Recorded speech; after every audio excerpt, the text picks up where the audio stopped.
expressed interest because it's not their first time launching a rocket.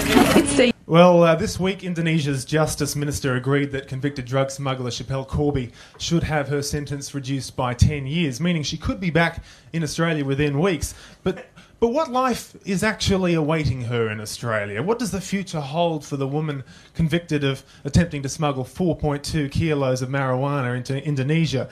She'll need money, and God knows the Australian media will be hounding her, so I think it's safe to assume that once she comes back, she'll find herself as a D-list celebrity. Now, upon release, she'll immediately be signed up by Agent to the Stars Max Markson, who'll add her to his roster of A-list talent, including part-time Bollywood actress Tanya Zayeta, party boy Corey Worthington, and legendary Demtel advertorial man Tim Shaw. Do you remember him? But wait, there's more. So she'll be in good company. Schapelle will embark on a nationwide series of interviews, all the time trailed by the camera crews of 60 Minutes and Australian Story. And in an interview on the Carl and Jackie O show, Carl Sandilands will ask her if she had, quote, any leso experiences in jail, end quote. Jackie O will tell him off in a mock embarrassed way, and we as a nation will give another collective shrug. The weekly women's mags will engage in a bidding war, resulting in Schapelle writing a weekly column for New Idea. The column will fit neatly between articles titled Beck Hewitt's Dream Life and Why There's Never Been a Better Time to Be Beck Hewitt. We all know Schapelle's gained a few kilos since leaving Australia. Some say she gained 4.2 kilos immediately after checking her bags in. So Corby will join forces with Jenny Craig, and she'll give a wink to the camera as she delivers the lines, "I know a thing or two about excess baggage." And if you've only got one phone call, call Jenny. And once she... Thank you. And once she's back in shape, Zoo Weekly will come knocking, and offers will roll in for her to film a sex tape. She'll decline, but her sister Mercedes will express interest. Mercedes, of course, posed for Ralph magazine in 2008, servicing that very specific fetish for bikini-clad siblings of convicted criminals. That magazine folded soon after. The media attention will lead to TV networks scrambling to find opportunities for Schapelle to front her own show. Some bright spark will think to call it Schapelle's Show, until lawyers for Dave Schapelle put the kibosh on that. With Lara Bingle and Bryn Edelstein having their own reality shows this year, they'll pave the way for a fly-on-the-wall look at Schapelle's life, which currently still includes flies on the wall. She'll appear in commercials for Samsonite luggage locks, and will lend her name to a range of boogie boards.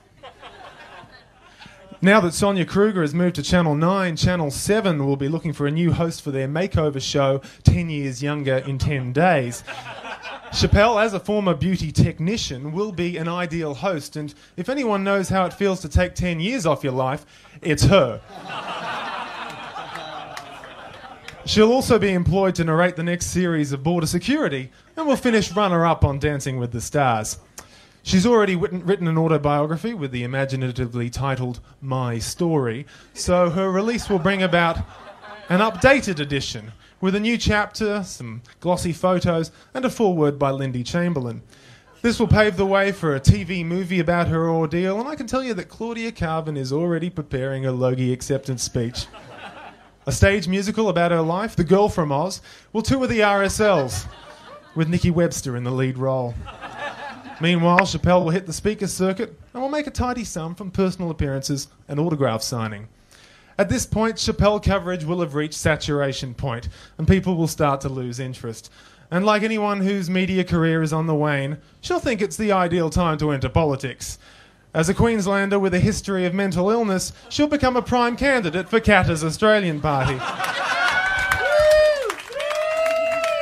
And will run for the Gold Coast-based seat of Moncrieff, but will narrowly lose to Warwick Capper.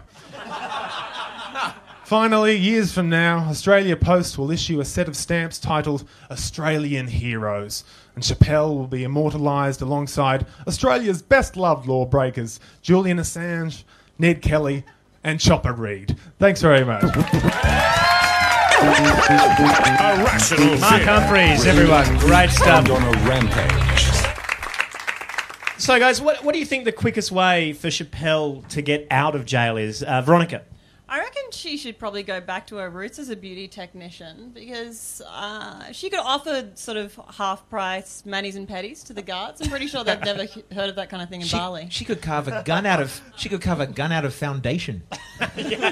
Surely she could just pop into the evidence locker, lend it to the guards, and wait 15 minutes, then offer to pop out to the 7-Eleven for Pringles. She's gone. I hope it involves a giant poster of Rita Hayworth. Too dated? I don't know. Yeah. Hey, topical. What about just suicide? I mean, I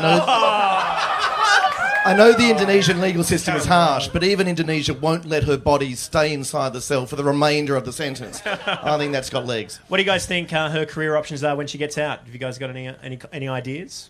She should stick to what she knows. I mean, and really what she knows so far is dealing drugs and publishing. And there's much more of a future in dealing drugs these days. Yeah, that's true. Yeah. I just really hope after all that time in the Bali prison that she doesn't get out, come to Australia, and then have to get a job in a cubicle. That'd be terrible. Terrible. Scott Abbott. Schapelle Corby's Kentucky tours. I reckon that'd be fun. No? Maybe. Apparently not. All right, there we are. She could branch out to other forms of drugs and have a show called Cooking with Schapelle. I'd like a drug mule just to be a mule. Like, just use her as a pack mule somewhere. Or like, I know you're saying that we don't have mules in Australia, that's ridiculous, but now we don't have our monorail in Sydney. If you could ride Schapelle as a mule around the city, don't tell me that's not going to get the tourists back to Darling Harbour. Irrational fear, because becoming Muslim makes everything easier.